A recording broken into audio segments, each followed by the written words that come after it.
ಕರಾವಳಿಯಲ್ಲಿ ಕೋಮು ಸೌಹಾರ್ದತೆಗೆ ಧಕ್ಕೆ ವಿಚಾರಕ್ಕೆ ಸಂಬಂಧಿಸಿದಂತೆ ಇದೀಗ ಪೊಲೀಸ್ ಇಲಾಖೆಯ ತಳಮಟ್ಟದಲ್ಲೂ ಭಾರೀ ಸರ್ಜರಿ ಮಾಡಲಾಗಿದೆ.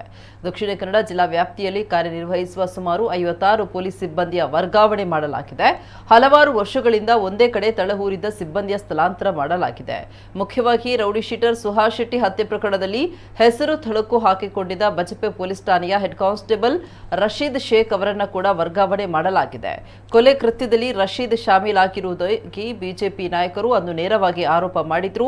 ಇದೀಗ ಮಂಗಳೂರು ಮಹಿಳಾ ಠಾಣೆಗೆ ರಶೀದ್ ವರ್ಗಾವಣೆ ಮಾಡಲಾಗಿದೆ.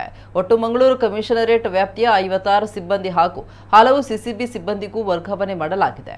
ಹಲವಾರು ವರ್ಷಗಳಿಂದ ತಳವೂರಿದ್ದ ಪೊಲೀಸ್ ಸಿಬ್ಬಂದಿ ವರ್ಗಾವಣೆ ಮಾಡಬೇಕು ಅಂತ ಒತ್ತಡ ಕೇಳಿ ಬಂದಿತ್ತು. ಈ ಬಗ್ಗೆ ಕ್ರಮ ಕೈಗೊಳ್ಳಲು ಉಸ್ತುವಾರಿ ಸಚಿವ ದಿನೇಶ್ ಗುಂಡೂರಾವ್ ಅವರು ಪೊಲೀಸ್ ಅಧಿಕಾರಿಗಳಿಗೆ ಸೂಚನೆ ಕೂಡ ನೀಡಿದ್ರು. ಅದರ ಭಾಗವಾಗಿ ಪೊಲೀಸ್ ಸಿಬ್ಬಂದಿ ವರ್ಗಾವಣೆ ಪ್ರಕ್ರಿಯೆ ಆರಂಭಗೊಂಡಿತ್ತು.